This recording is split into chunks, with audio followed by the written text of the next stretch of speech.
desde la Asociación de Mujeres Progresistas de Retiro. Abrimos el mes de marzo por cuanto este significa para las mujeres en general y para el feminismo en particular, entendiendo como el movimiento político más importante y transgresor donde se registran todos los cambios que desde la Primera Guerra Mundial salpican a las mujeres como ciudadanas de pleno derecho. Llevamos más de 100 años desde que conmemoramos esta larga historia de luchas y anhelos que ha pasado de ser una fecha simbólica para convertirse en una jornada reivindicativa, luchando contra la violencia que se ejerce hacia las mujeres, los estereotipos donde nos encuadran, luchando porque la economía sea igualitaria respecto a las mujeres y los hombres, facilitando la conciliación familiar y paliando la brecha salarial. Somos un grito global por los derechos de todas, apelando siempre a argumentos razonados y al sentido común de un orden natural, que son las mejores guías para difundir los valores de solidaridad y respeto, siempre desde los valores democráticos que deben atravesar los derechos de las mujeres y su participación en la vida política, social, cultural y económica, en cualquier situación y en todos los países del mundo. El camino de la igualdad entre sexos todavía le queda mucho por recoger y trabajar, pero no puede ser que ser mujer te condene a vivir una vida distinta y peor. El libro que presentamos hoy aquí marcó un antes y un después y hasta un ahora en la lucha por estos derechos, marcando un cambio radical fundamentalmente por la inclusión obligada de las mujeres al mundo del trabajo y las pautas para la consecución de la igualdad, ya que fue un momento de vinculación activa y masiva, en palabras de la propia autora y coordinadora Oliva Blanco, quien con sus aportaciones, análisis e investigaciones sobre este acontecimiento nos llevará a replantearnos otra visión de la historia. Os damos la bienvenida y os invitamos a estar muy atentas y atentos a sus explicaciones. Ahora doy paso a María Muñoz, que va a presentar a la autora.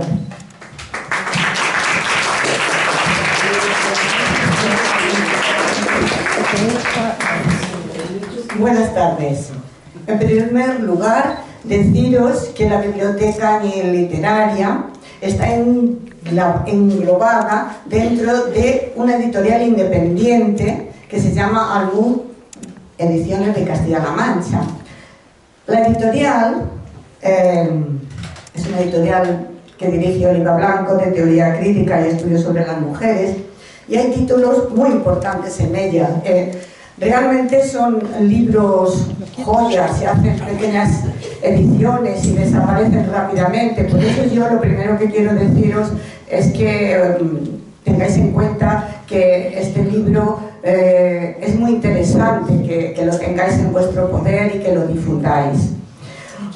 Oliva, en sus largos años de activismo, pues ha tenido la suerte de editar libros de Amelia Valcárcel, de Ana de Miguel, de Pilar Aguilar Carrasco, de Eva Palomo, Carmen Suárez, y ha hecho colaboraciones con María López Fernández Cao, con Pilar Rubio Remiro, Ana Barrero, Sira Laguna, entre otras muchas autoras.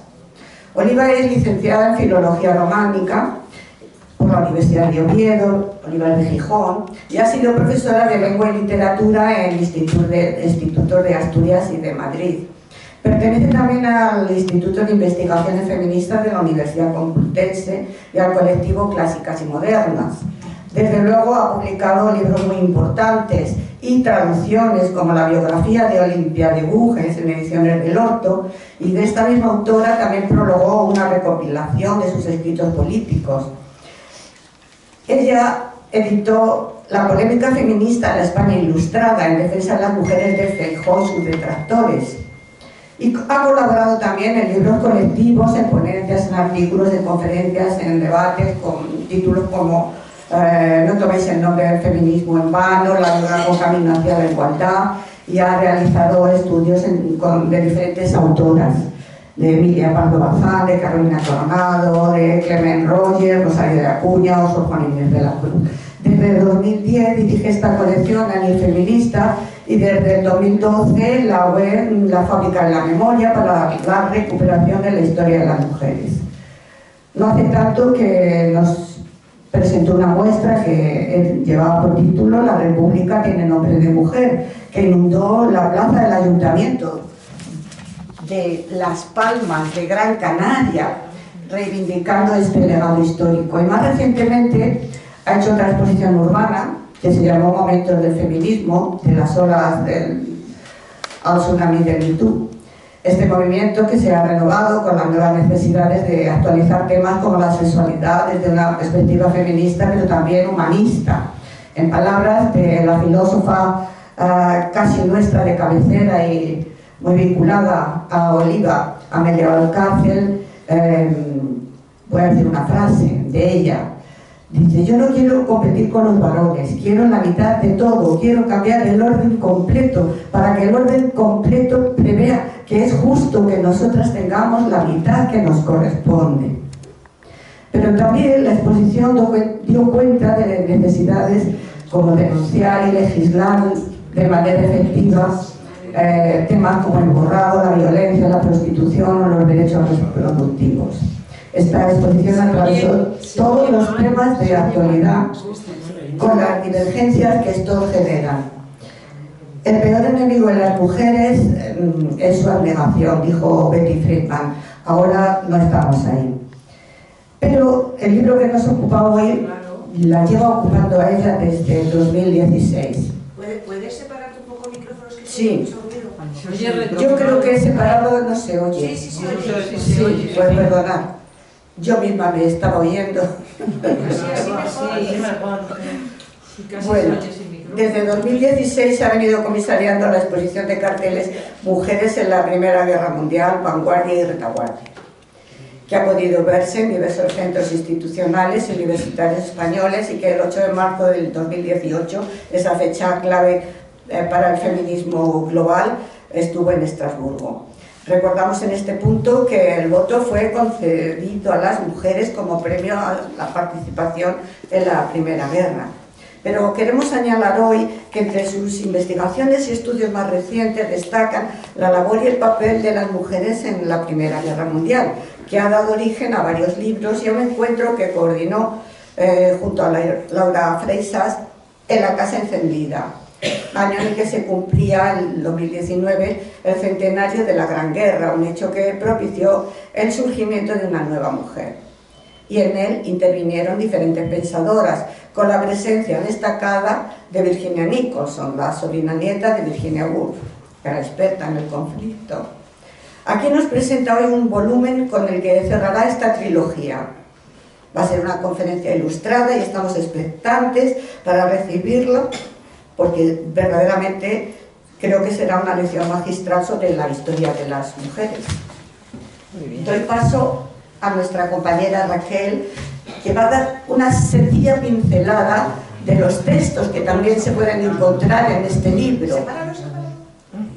Así que casi es mejor seguir micrófono, ¿verdad? Es que separado tenía la impresión que no estaba.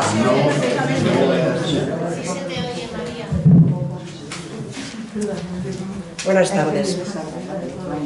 Un placer leer estas palabras de la gran Juana Serna Masia. Como provengo del hábito de la filosofía, he pensado iniciar la introducción a las jornadas Mujeres en la Primera Guerra Mundial citando a uno de los grandes, a Platón. Les aseguro que la cita no está buscada con mala fe. Un día la encontré y comprendí que en realidad él no nos estaba proponiendo ninguna teoría sobre las mujeres al estilo Rousseau, sino que simplemente había convertido su realidad, lo que veía y lo que vivía en una verdad social. ¿Qué dijo Platón hace 25 siglos? Con toda sencillez afirmó: agradezco a los dioses haber nacido hombre, no mujer, griego, no bárbaro, libre, no esclavo. Es decir, hizo constar que en su mundo nacer mujer significaba no tener ninguna suerte. De este modo, si hiciésemos un breve ejercicio comparativo de su frase, dividiéndola en dos columnas, en una colocaríamos las fortunas de la vida: nacer hombre, griego y libre. Y en la otra incluiríamos los infortunios: nacer mujer, bárbaro y esclavo. La triste cuestión es que actualmente, pasados 25 siglos, las mujeres todavía nos preguntamos si sigue siendo un infortunio haber nacido mujer. Un verdadero drama, pero cometeríamos un grave error de percepción y de análisis si no afirmásemos también que en las sociedades democráticas del siglo XXI se han producido cambios profundos y fundamentales en la vida de las mujeres. Por lo tanto, hoy podemos afirmar que en nuestro mundo, el mundo democrático, las mujeres hemos conquistado los mismos derechos educativos, civiles y políticos que los hombres. Podemos afirmar que todavía quedan por derribar importantes obstáculos para alcanzar la igualdad real entre hombres y mujeres: la brutal violencia de género, el techo de cristal, las diferencias salariales, la conciliación familiar y un todavía largo etcétera, etcétera. Y podemos afirmar, sin temor a equivocarnos en el análisis, que las claves de estos cambios han sido la Ilustración, las revoluciones sociales, el sufragismo, la ciencia, el laicismo, la democracia, el estado de bienestar y, sin la menor duda, el feminismo. Pero además de afirmar y reconocer las claves que explican cómo estamos hoy las mujeres del mundo democrático, tendremos que seguir investigando sobre nuestro verdadero papel en la historia, ya que desgraciadamente desconocemos en toda su amplitud los datos de nuestra propia genealogía, pues nada de eso aparece ni en los libros, ni por supuesto en los manuales de historia. Por eso, la pregunta que podemos hacernos esta tarde es: ¿las guerras han sido claves para explicar esos cambios profundos que se han producido en nuestras vidas?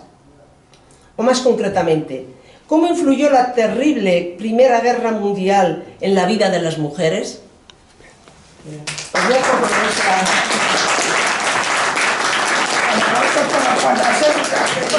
El aplauso para Juana Serra, como dice ella. Pues ya os dejo con nuestra ilustrada ponente.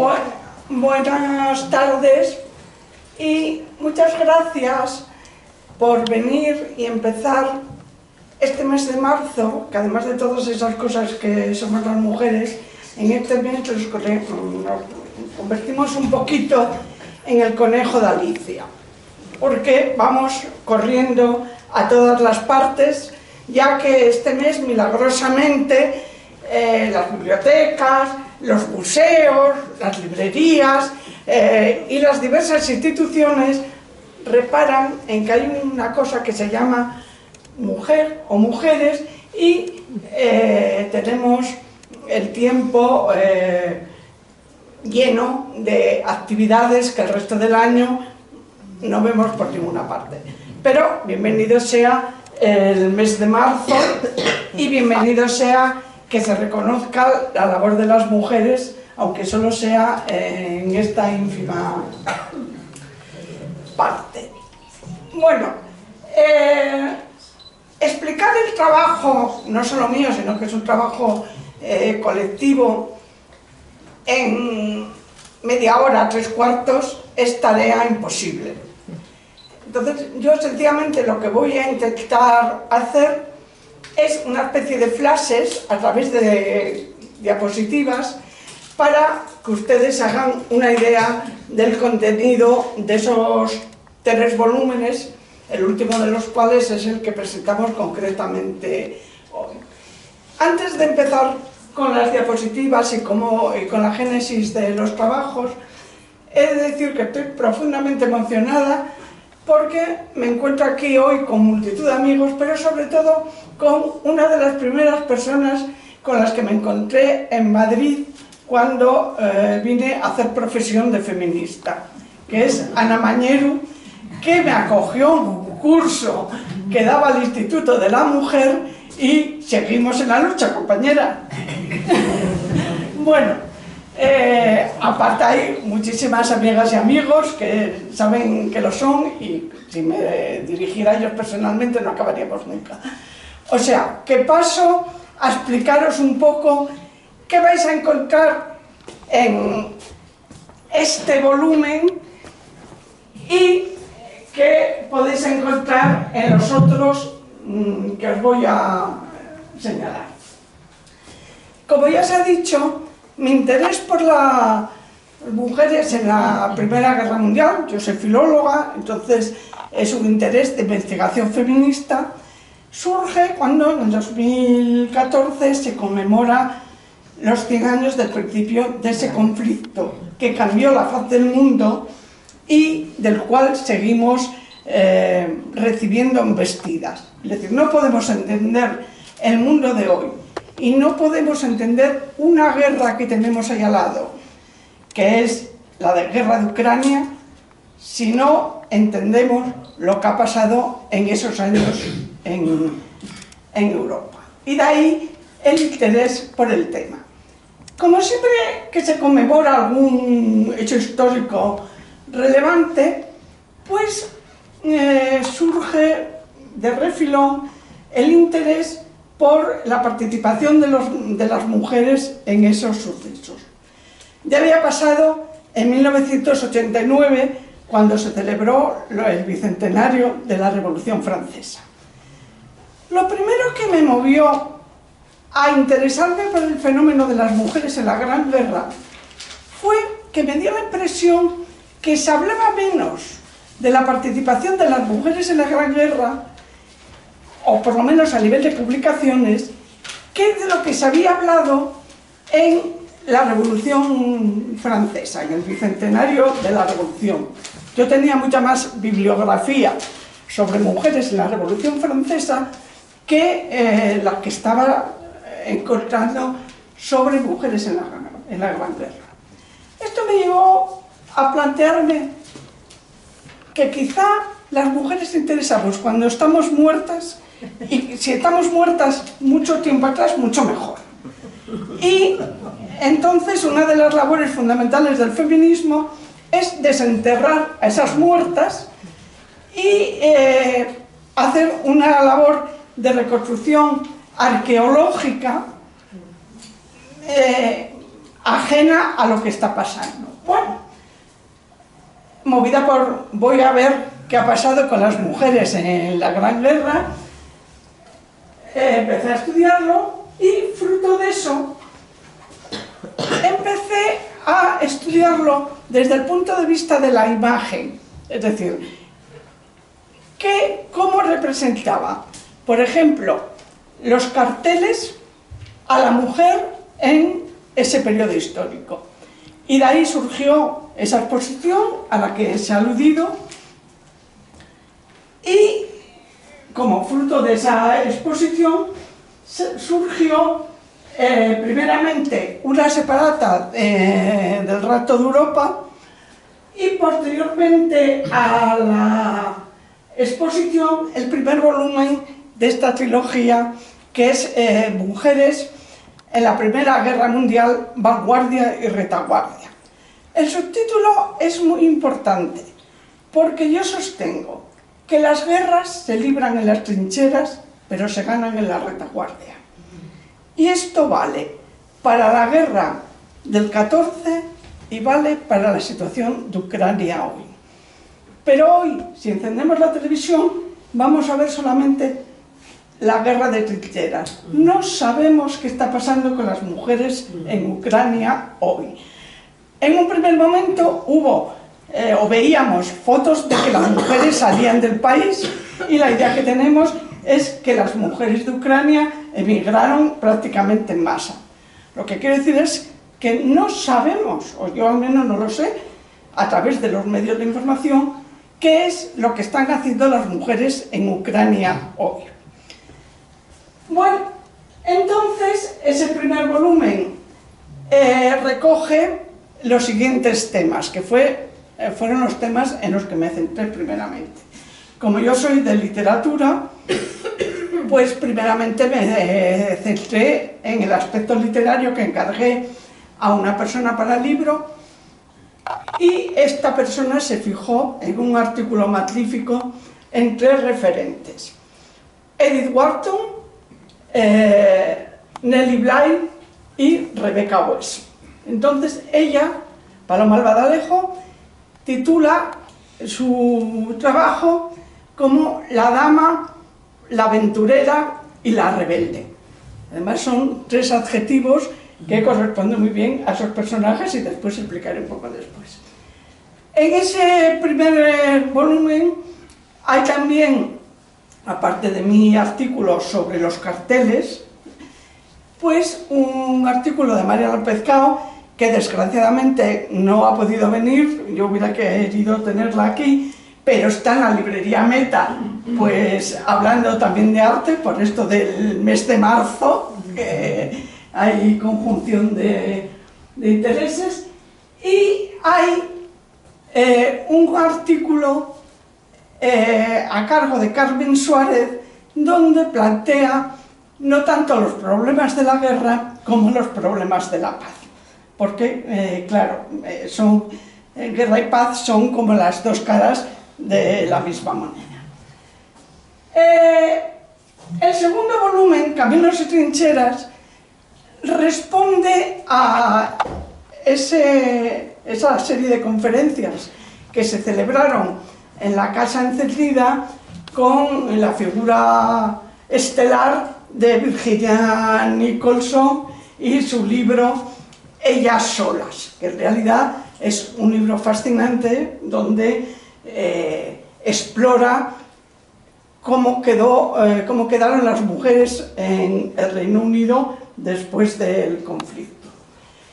Y al trabajo de Virginia Nicholson se unen en ese segundo volumen un trabajo a cargo de Capitolina Díaz sobre las espías, interesantísimo, y no me acuerdo ya ni de los trabajos que hay en ese segundo volumen, pero bueno, los iremos viendo cuando pongan las diapositivas.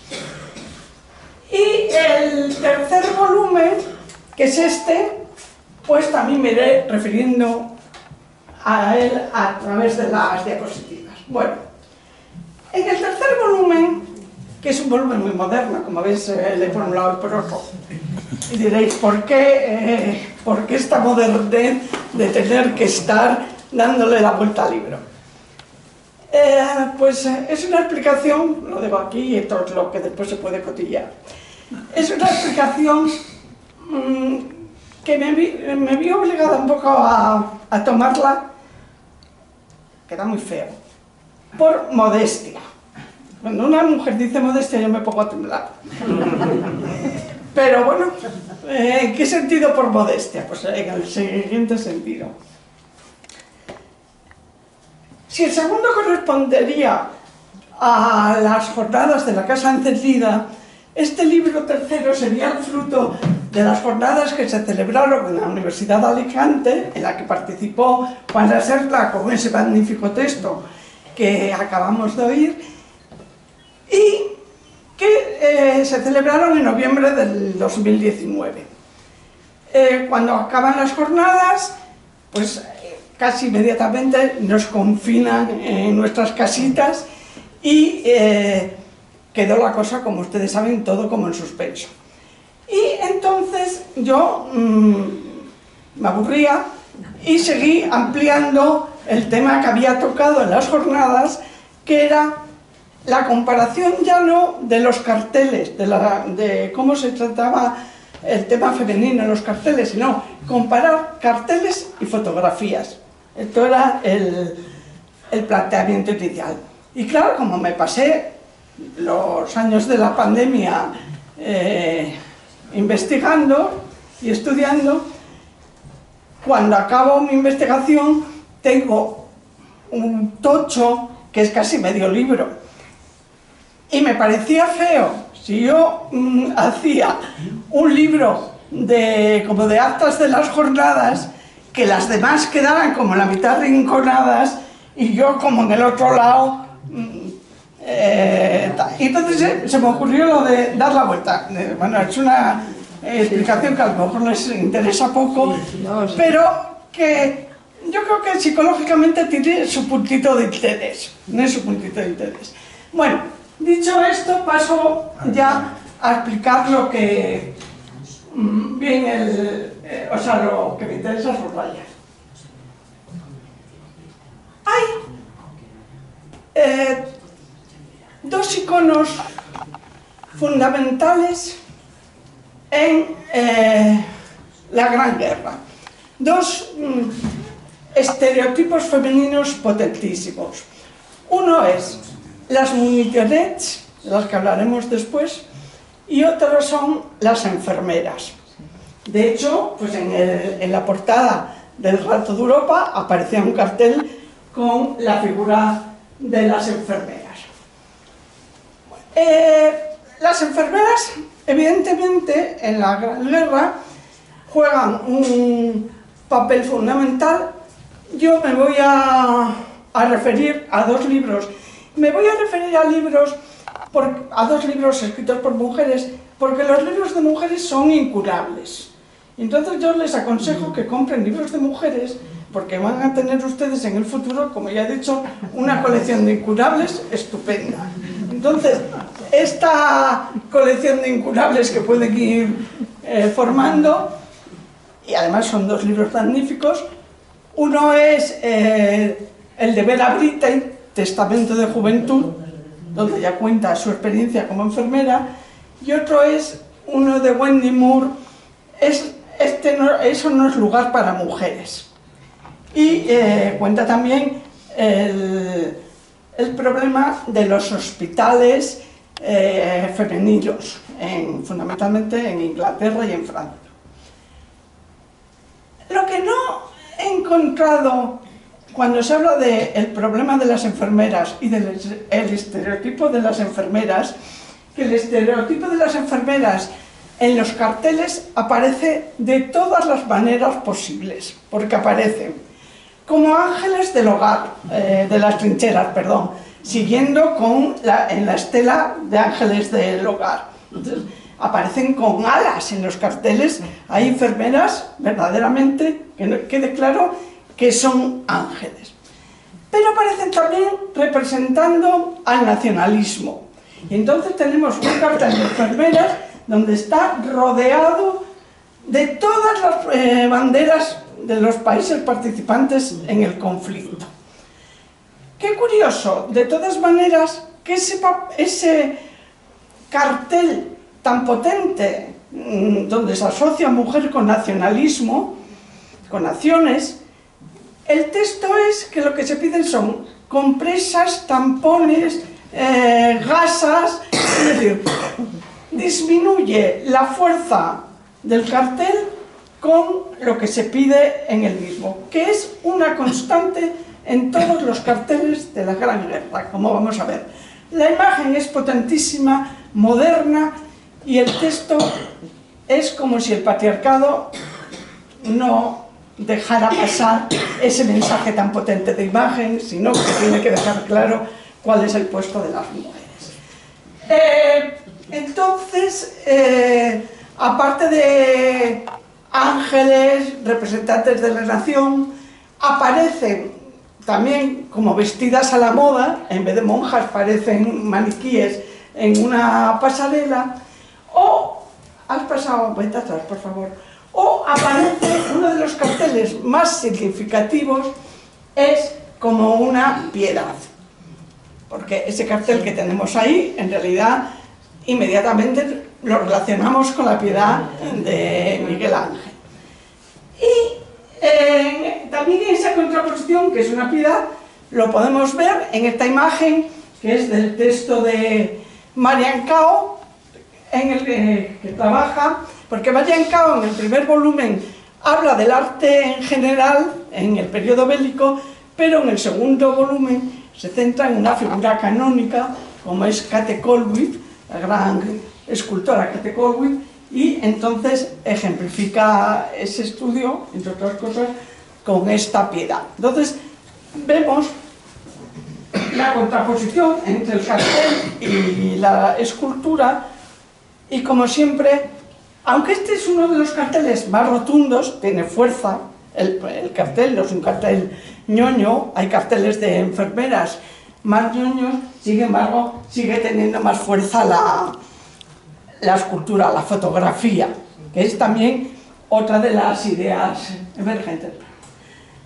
Bueno, ahí tenemos el libro de Vera Brittain que aludía, y ahí están fotos de imágenes de Vera Brittain, y hay una muy curiosa, que es esta, que es ella en Malta.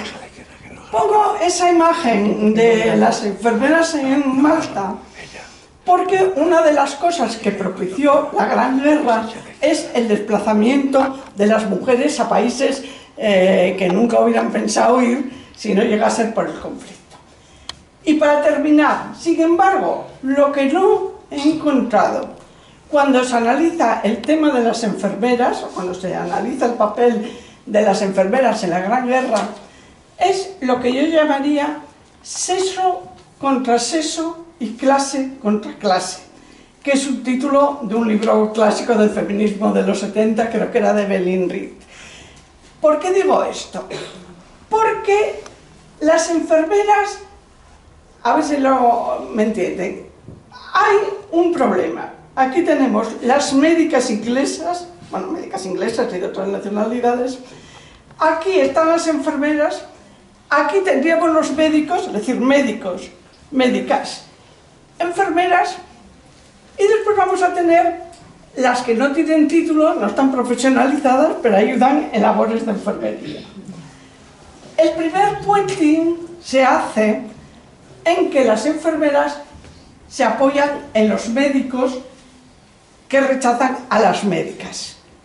Y las médicas se apoyan en las auxiliares, en las jovencitas aristócratas que van a prestar servicio a los hospitales, puenteando a las enfermeras.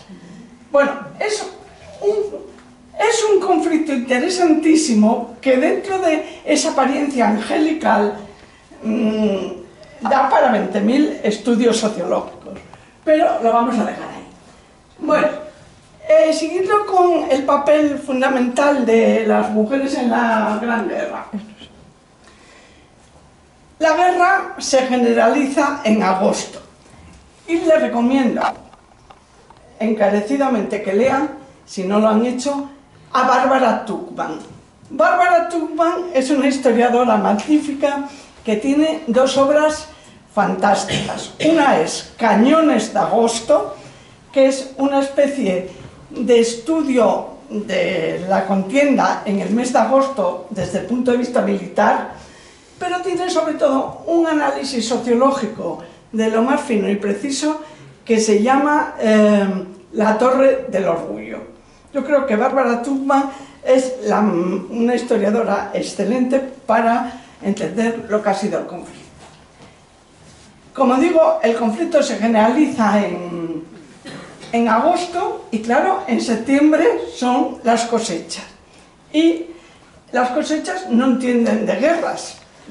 Hay que recoger, hay que sembrar o hay que hacer las tareas pertinentes, estemos en guerra o no estemos en guerra.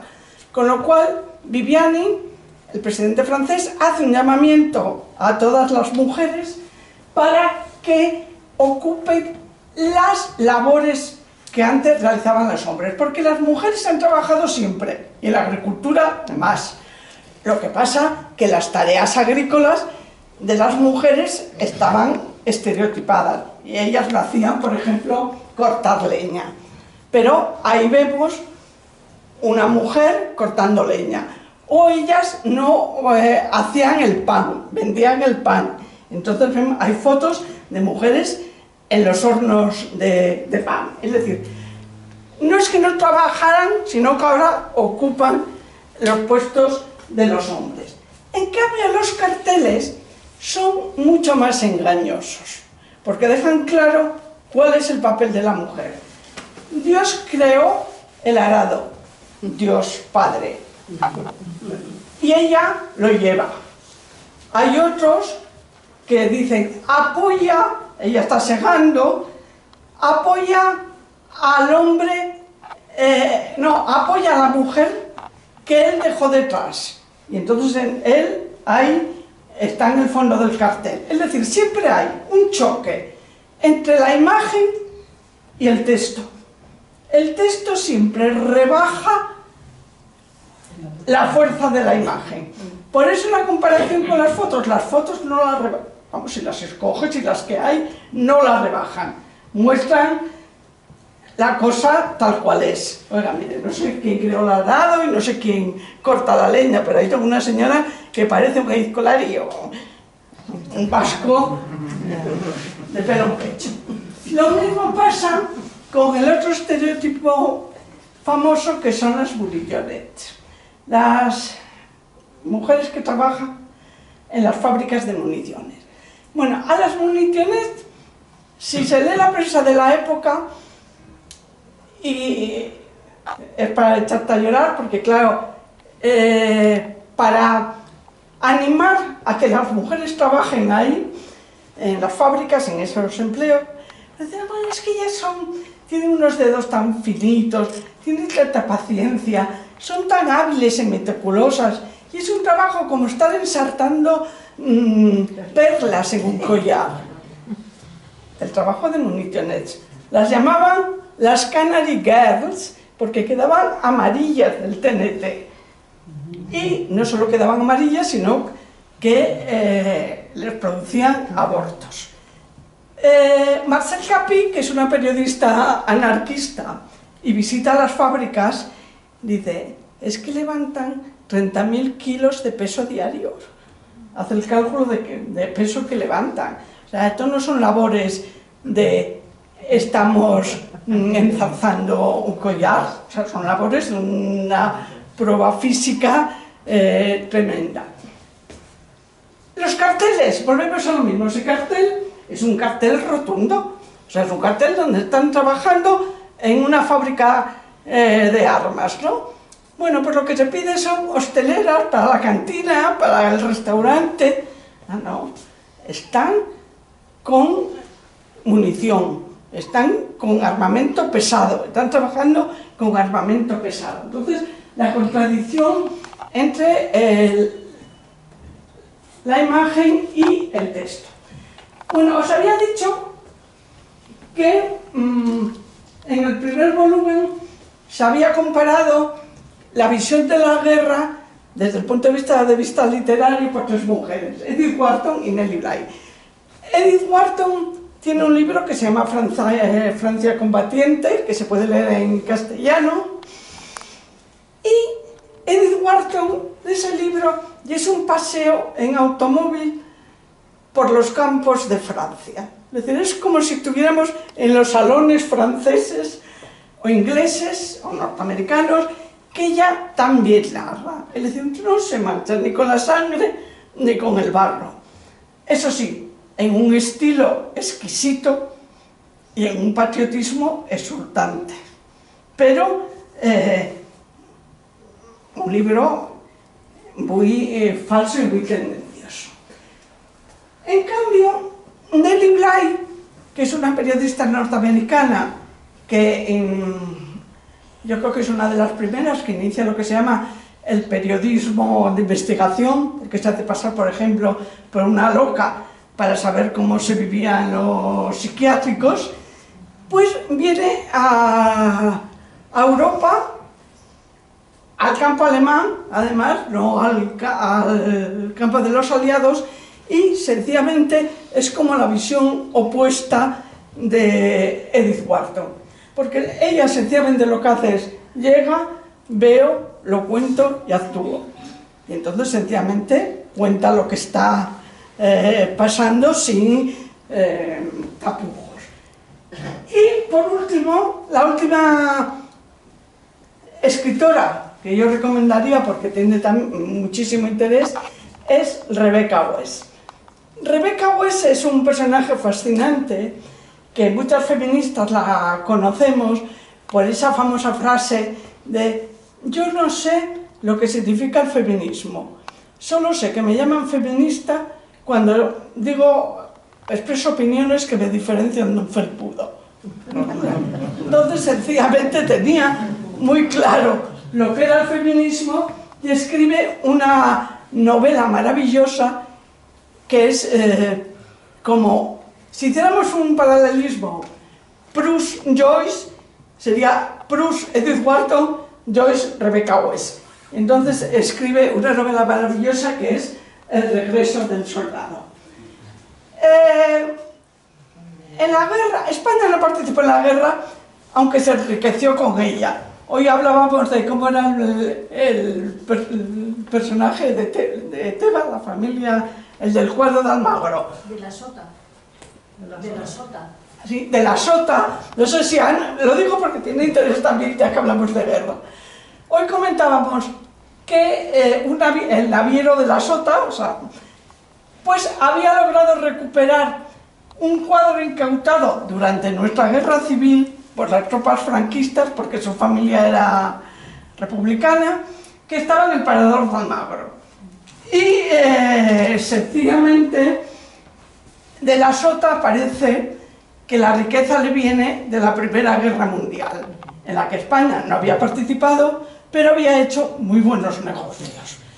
Y como periodistas a recuperar, aunque no participaran en la Gran Guerra, porque España no participaba, pero que ya había participado antes en la Guerra de Marruecos, tenemos a Carmen de Burgos, de la que presentamos el libro, y que ya he dicho que Carmen de Burgos, en el artículo ese del libro que presentamos aquí, es un vademecum de mujeres periodistas. O sea, hay millones en su época que han pasado a la más absoluta oscuridad. No pasa esto. Ah, sí.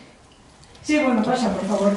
Y la otra periodista que sí está más relacionada con la guerra es Sofía Casanova. Además, Sofía Casanova es como Dioscúrica de Carmen de Burgos. Es decir, Sofía Casanova es un personaje muy conservador que vive la guerra en el frente del Este porque se casa con un aristócrata polaco que después la va a dejar por no tener hijos, porque ya no tiene hijos con él, pero es una mujer que cubre las labores periodísticas del frente del Este e incluso llega a la Rusia revolucionaria y hace una entrevista a Trotsky. Después esta mujer, de todas maneras, que en esos primeros momentos, ante el horror de la guerra, toma actitudes pacifistas, para nuestra desgracia, como genealogía feminista, hemos de decir que apoya a la insurrección franquista.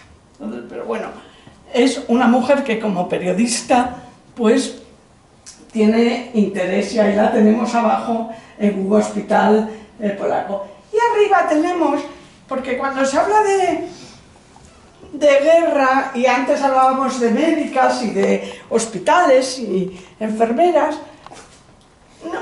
generalmente no se alude a la importantísima labor. Ahora hablamos mucho de cirugía plástica, ¿no? Parece que cuando hablamos de cirugía plástica, que la unimos a mujeres, es porque se ponen pómulos, boca, tetas, culo. Pero la cirugía plástica llevada a cabo por mujeres es esta. Es la labor de reconstrucción de rostros humanos. Es darle a los hombres que perdían las facciones humanas en el resto su condición de humanidad.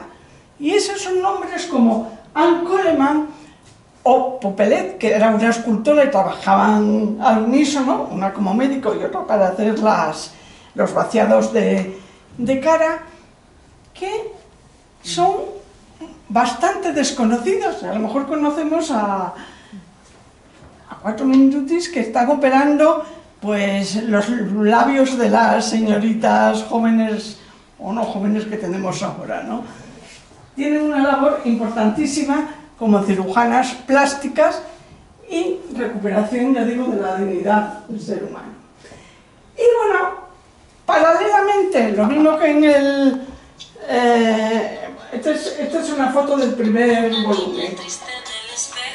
Paralelamente al fenómeno de la guerra, se desarrolla el fenómeno de mujeres pacifistas. Y tenemos el Congreso Internacional de La Haya en 1915, que vienen un montón de mujeres sorteando los más diversos obstáculos, porque era casi como venir, yo cuando leo los episodios me recuerda cuando nosotros nos reuníamos clandestinamente en el franquismo, porque era prácticamente así lo que hacían para reivindicar, pedir la paz. Sobre esto habría mucho que hablar. Digo, me parece una postura dignísima y además muy meritoria, pero después vamos a ver cómo acabó un poquito la cosa. Bueno, estas imágenes corresponderían al segundo volumen y ahí tenemos pues a la sobrina nieta de Virginia Woolf, es una foto de Virginia Nicholson, y el libro, Ellas solas, donde ya digo, narra ese terrible azote que fue la Gran Guerra, que cegó la vida de la juventud británica. Prácticamente creó un desequilibrio demográfico muy grande al perecer cantidad de hombres. Sobre las cifras, veamos que las cifras son las cifras de muertos. En la Primera Guerra Mundial oscilan entre 10 y 20 millones. Pero la primera pregunta es, ¿cómo puede haber esa horquilla tan amplia? 10 millones son muchísimos, pero 20 millones son muchísimos. Bueno, pues esa horquilla se da porque en un principio no se introducían las víctimas civiles. Claro, cuando se introducen las víctimas civiles, fundamentalmente mujeres, niños, hombres que no están en las trincheras por alguna razón, la cifra asciende en torno a los 17. Entre 16 y 17 millones es la cifra de muertos en la Primera Gran Guerra. Es una auténtica barbaridad. Claro, con esa cifra de muertos, las mujeres quedan solteras y entonces se empieza a hacer un llamamiento desde las colonias, como si dijéramos Australia fundamentalmente, Nueva Zelanda, etcétera, para que vayan a esos países con la promesa de un matrimonio y un trabajo. Bien, en ese segundo volumen hay también un trabajo muy interesante de Capitolina Díaz sobre las espías. Claro, antes comparaba la Revolución Francesa con la Gran Guerra, ¿no? Y voy a hacer también una comparación similar en lo que voy a decir ahora. Cuando yo explicaba la Revolución Francesa, cuando daba clases en bachillerato, y les preguntaba a algunas alumnas, bueno, algunas alumnas y alumnos, ¿qué mujeres conocéis de la Revolución Francesa? Yo hablando de hace 15 años, a lo mejor ha mejorado la cosa, pero 15 como poco. Decían, mujeres de la Revolución Francesa, mujeres de la Revolución Francesa. María Antonieta. Ahora con Sofía Coppola supongo que dirá más rápido María Antonieta, no pensarán tanto. Y bueno, a lo mejor dicen alguna más. Si dicen Olimpia de Bus, que parece que ya la han canonizado, pues ya tenemos dos. Bueno, pues lo mismo si ahora preguntamos, ¿qué espías conocéis de la Primera Guerra Mundial? Todos dirían, Matajari. Y no dirían puta. Porque puta, que es el grado cero del feminismo, por hacer un chiste con Barthes, pues puta es también otro de los estereotipos de la Gran Guerra. Si ustedes ven la serie Las Combatientes, que la pasan ahora por televisión, bueno, la pasan, está en televisión, en alguna plataforma. ¿Qué estereotipos hay ahí? La puta, la monja, la enfermera y la empresaria que fue puta antes. No nos vayamos a confundir.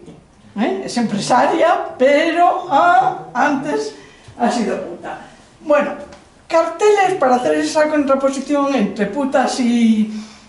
entre carteles y fotografías, pues evidentemente carteles de espías no hay, porque las espías por definición son secretas. Entonces lo que hay cuando se quiere aludir a la función de espionaje, eso sí, representado por una figura femenina, indicando silencio, que sigue la tradición de San Pablo. Las mujeres tienen la iglesia, todos, o sea, silencio. La idea de silencio se acopla muy bien a la idea femenina. Sin embargo, hay una playa de mujeres que realizan lo que podríamos llamar el espionaje científico. E incluso aunque sean putas, como es el caso de Marthe Richard, es una puta francesa, aparte de ser aviadora, como ven ustedes según una foto que tiene detrás de ella, pues sí, fue puta y utilizó esa profesión, entre comillas, para proporcionar información. Pero a Marthe Richard se le debe que después de la Segunda Guerra Mundial, entra en el Parlamento francés y gracias a ella se aprueba la primera ley de abolición de prostíbulos. Gracias a Marthe Richard. A Marthe Richard, cuando se habla de prostitución, tampoco se la suele nombrar. Hay también una película en las redes, creo que Movistar, sobre Marthe Richard. O sea que se puede saber más porque tiene una vida apasionante. Pero hay sobre todo un espionaje científico interesantísimo. Esta señora que tenemos a la derecha es Anne Wagner. Anne Wagner es arquitecta, inventa, porque lo tiene patentado, una especie de ladrillo de hormigón que hoy utilizan todos los arquitectos, sin decir de dónde le viene la idea. Patenta también algo que casi todas hemos utilizado, que son las camas estas plegables que se esconden. Es también una patente de Anne Wagner y colabora con el gobierno americano como espía. En el gobierno americano también hay muchísimas criptoanalistas. Por ejemplo, Driscoll es una mujer que descifra, gracias a ella, los submarinos alemanes debían de estar transformando en arameo porque les descubría todas las comunicaciones que hacían. Y hay una mujer también en el otro lado, en el lado de la Triple Alianza, que es Clara Emerald, que es una química que trabaja con su marido en el gas mostaza. Y sencillamente cuando este gas se utiliza en Flandes, claro, los efectos son, bueno, no voy a decir los de la bomba atómica, pero son devastadores, ella se suicida. Entonces, esto también es un capítulo que no solo las mujeres son putas y espías, sino que realizan otro tipo de espionaje mucho más interesante. Bueno, ahí tenemos...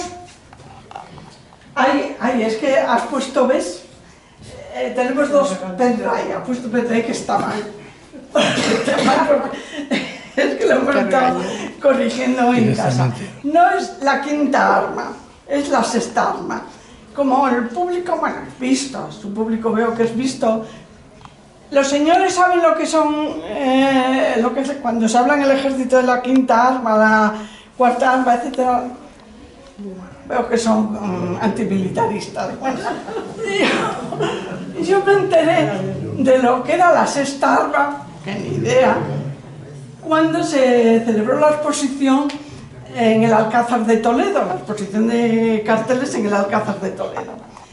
Y claro, que además salió como que las mujeres tomábamos el Alcázar, etcétera, etcétera. Bueno, pues los oficiales al mando del museo me explicaron que en el ejército está la infantería, la caballería, la artillería, los tapadores, comunicaciones, y dentro de comunicaciones está en la Gran Guerra lo que se llama la sexta arma, que es el telégrafo, que es un arma fundamental reconocida por los dirigentes como para ganar la guerra. Bueno, pues en esa labor de telecomunicaciones las mujeres también juegan un papel fundamental. Eso sí, se las llama las Hello Girls. Estas chicas que están ahí, que vienen a la frontera, vienen a Francia y no solo realizan labor de telecomunicación, sino también de traducción importantísima entre ingleses y franceses, pues se las considera unas jovencitas alegres y dicharracheras, que no se les reconoce hasta el año 75 sus derechos como pertenecientes al ejército americano.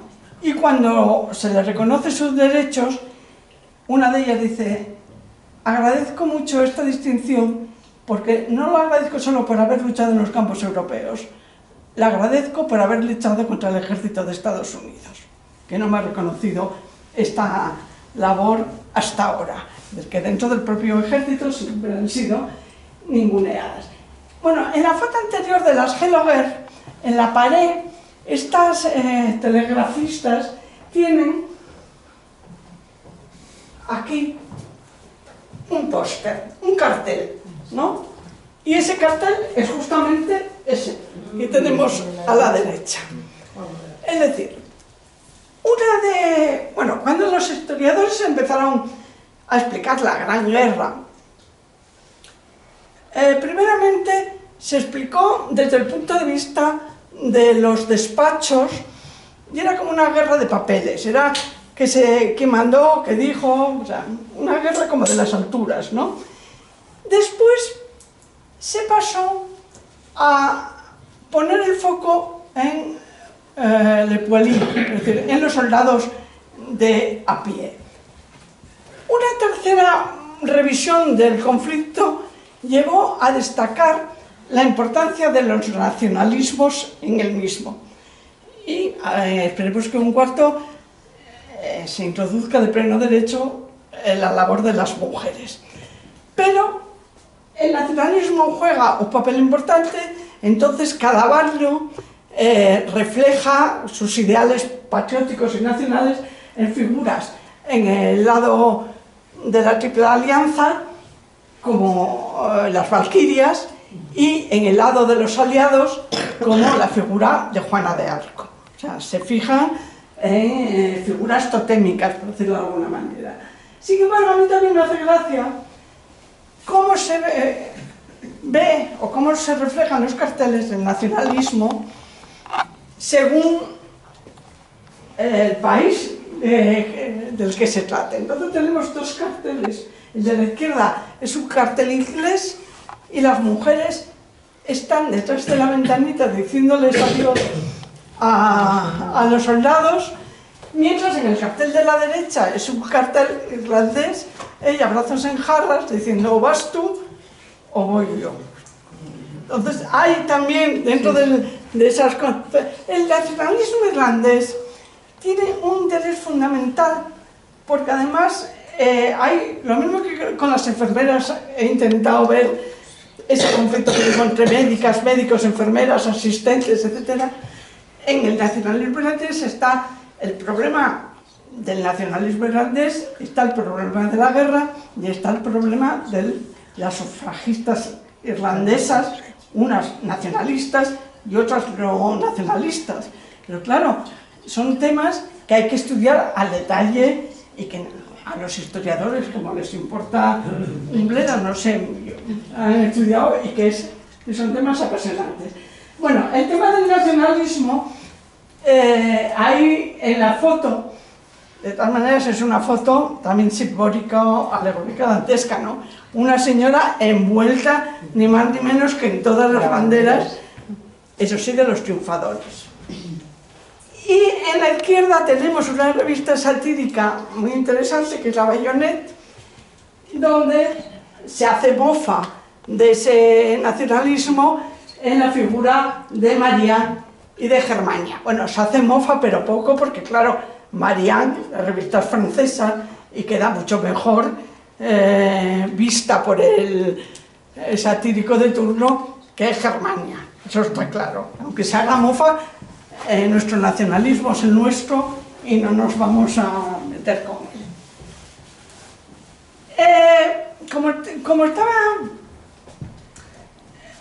Cuando estaba repasando las fotografías de la Gran Guerra y mujeres, de pronto pensé en que sería interesante ver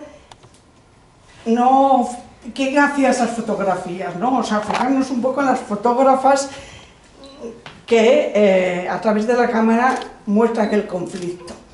Y entonces me fijé en tres, que son curiosas por lo siguiente, o sea, las he elegido por lo siguiente. Una es Christine Brun. Christine Brun, por decirlo de alguna manera rápida, era como la fotógrafa oficial del movimiento sufragista. Es decir, el movimiento sufragista, que tiene miles de fotografías, porque eran muy conscientes del valor de la agitación y la propaganda, y le daban mucho peso y mucho reconocimiento a que se inmortalizase todo lo que hacían, pues Christine Brun la retrata tanto a nivel individual, a las grandes personalidades como Emmeline Pankhurst, o sus hijas, o Petit Lawrence, o bien, a todas las líderes, también a todos los movimientos de masa, y es una fotógrafa de guerra. Pero curiosamente no he encontrado fotografías de guerra de Brun que se fijen las mujeres. Es decir, las fotografías de guerra de Brun, curiosamente, reflejan a los hombres. A lo sumo, la que más se aproxima es a la despedida de los soldados, donde aparece la familia. Pero fotografías de mujeres en el frente o en tareas diversas no aparecen. La segunda fotógrafa, el Ministerio de Guerra ya se dio cuenta del asunto y entonces comisiona a esta fotógrafa, a Olive Edis, y esta fotógrafa sí que lo que hace es fotografiar la labor de las mujeres en el frente. Ahí están seleccionando ropa, hay otras en donde muestra hospitales, etc. Pero Olive, curiosamente, fotografía mujeres. En cambio, Christine, que había fotografiado mujeres, no tiene esa visión. Y la tercera fotógrafa, apasionante, yo creo que es la mejor de todas y la que es más difícil seguirle la pista. ¿Por qué? Porque está en el bando perdedor. Y quien pierde la guerra, pierde la memoria.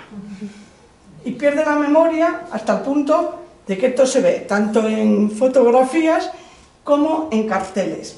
La mayor parte de carteles que tenemos que son americanos. ¿Por qué? Porque los americanos entran muy tarde en el conflicto y coincide los años previos con el esplendor de la cartelística norteamericana. Entonces, el 70% de carteles son norteamericanos. Después hay carteles anglosajones, carteles franceses, pero carteles alemanes hay poquísimos. Los hay, evidentemente los hay, pero la proporción es muy pequeña. Lo mismo pasa con las fotografías. Fotografías de esta mujer hay proporcionalmente muchas menos que ya son pocas las que hay, pero muchas menos que en el lado aliado. Bueno, aquí lo que quería contraponer era la vida pública a la vida privada. Entonces, cuando se dice que las mujeres no han luchado, las mujeres lucharon en el frente. En el campo del Este hubo muchísimas mujeres luchando.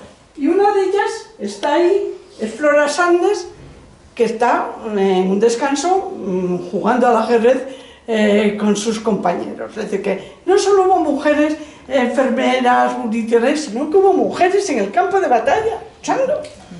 Y hubo aviadoras que hacían incursiones y que fueron las precursoras de las brujas de la noche de la Segunda Guerra Mundial. Pero ya en la primera hubo aviadoras.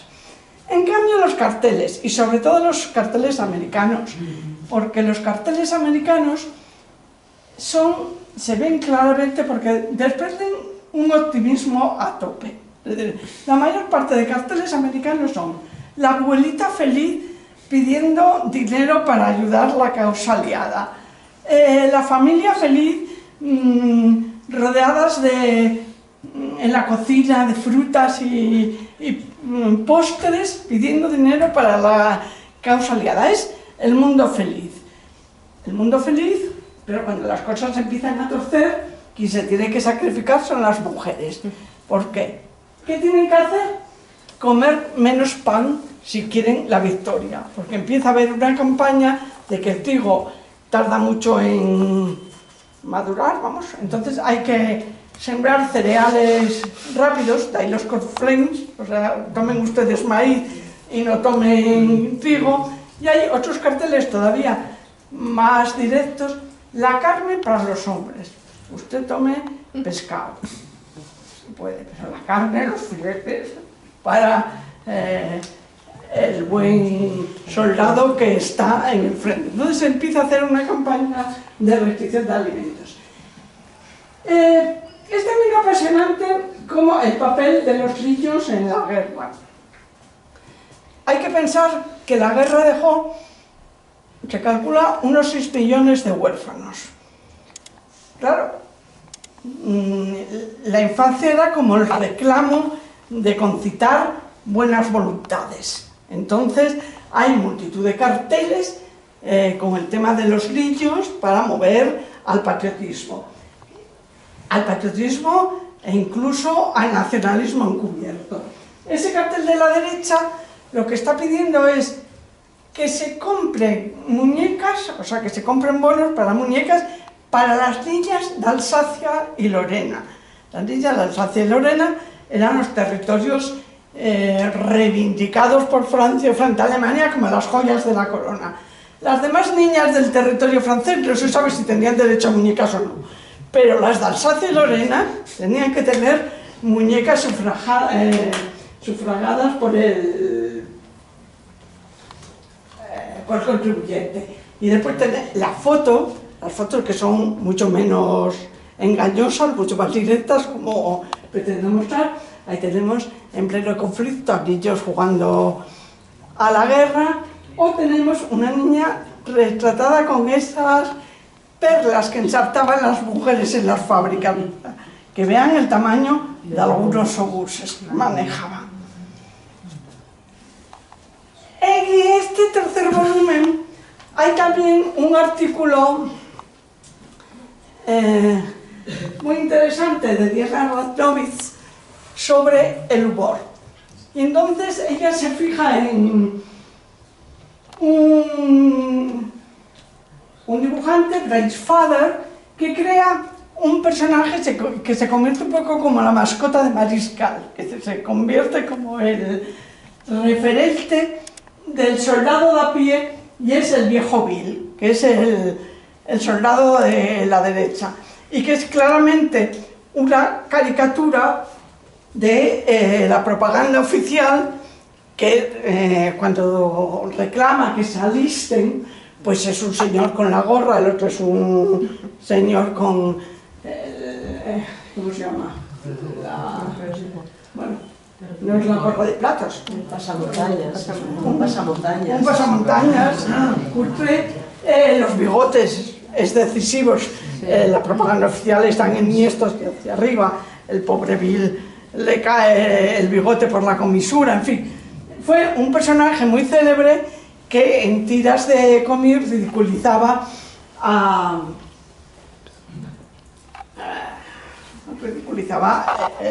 preocupante propaganda. Bueno, sin embargo, un trabajo que queda pendiente, ya vamos acabando, un trabajo que me queda pendiente. Diana ha hecho un trabajo magnífico sobre este dibujante, pero yo creo que hay que añadir en algún momento una separata o un pequeño folleto, un libro, sobre las mujeres que dibujaban, es decir, las diseñadoras gráficas de sexo femenino, que las hay. Y ahí tenemos dos. Una que seguramente conocerá el 90% de los que están en la sala y otra que es más desconocida. La que probablemente conozcan es la autora de esa portada de la revista La Bayonet, que ya salió, que es Gerda Wegener. Gerda Wegener seguramente la conocerán porque fue la primera queer. Ustedes recordarán la película La chica danesa. Sí. Bueno, pues la pintora de la chica danesa es Gerda Wegener. Y Gerda Wegener hace crítica de la guerra desde las páginas de La Bayonet a través de esos dibujos, y ahí lo que está ridiculizando es a los países de la Triple Alianza ya en el último periodo de la guerra, que empieza a haber disensiones entre Italia y Austria y Alemania, y las representa como mujeres que se están dando con el alfiler del sombrero. En vez de estar luchando con una espada o representarla por medio de hombres, ridiculiza las disensiones que se están fraguando a través de la figura femenina. Y la otra dibujante, que tiene mucho interés, a mí me gusta mucho, es Ode Champion, que es el cartel de la izquierda. Y ahí lo que está ridiculizando es a los países de la Triple Alianza a través de la moda de secesión. Es decir, está ridiculizando, por ejemplo, la moda de Klee, de Gustav Klee. Hay un referente a ese mundo, ¿no? Al mundo de la vanguardia, pero que después acaba siendo reaccionario en cuanto a posicionarse en el mundo. Y después aquí tenemos, que también yo creo que es el tema que me propongo seguir investigando, las mujeres que dibujaron cuentos, fundamentalmente cuentos de guerra, es decir, cuentos de propaganda de guerra. Y entonces tenemos a Becassine, que Becassine ha sido famosa en España. Yo conozco gente, personas de mi edad, que su familia tenía los cuentos de Becassine en casa. O sea, eran cuentos que llegaban a la burguesía ilustrada de este país, llegó Becassine. Y la otra es menos conocida, que es la Charlotte Schlacher-Mouillot, pero que también desarrolla una tarea magnífica, porque diseñadoras gráficas hay también un montón. O sea, pero un montón es un montón. Y entonces yo creo que esto es una... Bueno, ¿qué cambió? Aunque se discute, ¿qué cambió la guerra respecto a la mujer? Pues cambió el modelo de mujer. Es decir, ¿qué modelo propugnó la Gran Guerra? ¿O qué modelo triunfó al finalizar la Gran Guerra? En la primera parte del conflicto, la mayor parte de carteles se impone lo que se llama el modelo Gibson, que es el modelo de la izquierda. Se llama el modelo Gibson porque el dibujante es un dibujante americano, Data Gibson, y entonces dibuja siempre una mujer que es con esos moños que llevan aquí un moñito encima de la cabeza, la mujer de curva, es decir, la mujer reloj de arena. Es el modelo Gibson, ¿no? Con mucho pecho, cintura estrecha, cadera y muy femenina. Ese modelo se impone y hasta el punto de hacer anuncios publicitarios. Pero a medida que avanza el siglo, a medida que avanza el conflicto, se impone lo que se llama el modelo flapper. ¿No? El modelo flapper es la chica moderna de corte bob, de falda corta, que baila charleston, que fuma, que baila, que conduce coches, que hace deporte, etc. Entonces, el modelo Gibson, frente al modelo flapper, nos indica también el cambio de mentalidad que es imparable al finalizar 1918. La guerra se ejemplifica también en el cine y en la publicidad. Y en la publicidad hay este cartel que a mí me parece maravilloso, porque claro, indica el cinismo que tiene la publicidad, la carga de cinismo que tiene la publicidad, que es, y hay que ser listos también y rápidos como un águila. La pluma Waterman es la pluma de la paz. Y entonces lanzan una campaña, la pluma Waterman, como la pluma con la que se firma el Tratado de Versalles, ni más ni menos. Claro, al lado tenemos una foto que yo he buscado la contraposición, que son las pacifistas, es decir, las mujeres que apoyaban la paz en las escaleras del Palacio de Versalles, porque no las dejaron, por supuesto, asistir a la firma de ese tratado. Ellas habían luchado, lo que firma el tratado son los contendientes, no ellas. Entonces a mí me parece una foto maravillosa y simbólica, ¿no? Quedaros ahí en la puerta, ella la paz la firmamos nosotros con la pluma Waterman, eso sí. Y el libro, bueno, acaba, o casi acaba, lo digo para ver si lo compráis, con un concierto. Y es un concierto de Ravel, que ahí tenéis a Ravel, el pobre Ravel en el frente, y como contraposición al pobre Ravel tenemos uno de los carteles más famosos de la contienda, que claro, si digo aquí le recuerda, todo el mundo dirá King Kong. Claro, sí. Pero es un cartel anterior a la película King Kong. Entonces es como la guerra y la característica de la guerra influye en el cine. Y evidentemente es un cartel donde, es buenísimo como cartel, donde se machaca al enemigo. Es decir, el enemigo es un bruto animal que lleva un bate de béisbol ensangrentado, que es la cultura, y que está robando a la jovencita indefensa que debe de ser la desmayada Europa.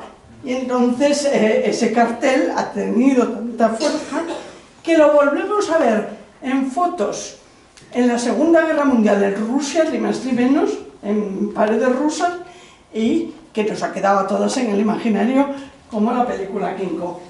Y el último cartel de la guerra, del libro que digo, el último cartel, es: la guerra empieza con las reivindicaciones del voto, y ese cartel corresponde a los primeros años de la guerra, y lo pongo porque me parece también que es muy significativo de esa dualidad que yo veo en todos los carteles, porque es un cartel que enfrenta lo antiguo y lo moderno. Es decir, son unas jóvenes muy modernas, muy bien vestidas, que van caminando tranquilamente reclamando el voto. Y hay un galante caballero en un carro más antiguo que la pana negra que las invita a subir a él. O sea, es un acto de galantería, pero retardatario. Sí. Si usted quiere hacerme un favor, súmame no sé, pues a otro sitio que no, a un carro rural tirado por un gañán. Bueno, es un poco contradictorio. Yo creo que se puede afirmar que lo que consiguieron de premio de consolación las mujeres que participaron en el conflicto es que en algunos países, no en todos, se les diera el voto. Es decir, el voto fue el premio de consolación para un feminismo, un sufragismo, hablando en términos de la época, que había quedado fuertemente dividido por el conflicto. Es decir, el conflicto, o sea, uno de los capítulos más interesantes de toda la Primera Guerra es el conflicto entre las que defendían el voto pero apoyaron a sus naciones y las que defendían el voto pero se mostraron a favor del internacionalismo obrero y sencillamente apostaron por otro camino. Y esa fractura no se solventó, es una herida grave y, bueno, el premio de consolación, entre comillas, pues fue el voto. Bueno, gracias, me estoy pidiendo mucho.